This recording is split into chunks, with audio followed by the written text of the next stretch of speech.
কুয়েতের জিলিব আল শুয়েখ এলাকায় বড় ধরনের উচ্ছেদ অভিযান চালিয়েছে দেশটির স্বরাষ্ট্র মন্ত্রণালয়। অভিযানে রেসিডেন্সি এবং শ্রম আইনের লঙ্ঘনের অভিযোগে বিভিন্ন দেশের ১,২৫৩ জনকে গ্রেপ্তার করা হয়েছে।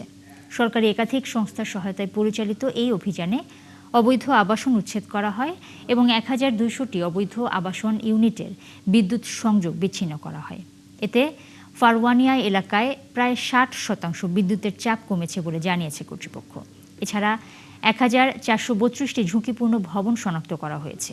অভিযানের সময় আশ্রয় কেন্দ্রে থাকা ৭৮৪ জনকে চিকিৎসা সেবা দেওয়া হয় এবং গুরুতর অসুস্থ ৬১ জনকে হাসপাতালে পাঠানো হয়। অবৈধ প্রবাসী শ্রমিকদের মধ্যে ১১০ জনকে ডিপোর্টেশন সেন্টারে পাঠানো হয়েছে। পাশাপাশি অবৈধ সম্পর্কের মাধ্যমে জন্ম নেওয়া ৩৬ শিশু এবং তাদের মায়েদের প্রয়োজনীয় আইনি ব্যবস্থার জন্য সংশ্লিষ্ট দপ্তরে হস্তান্তর করা হয়েছে।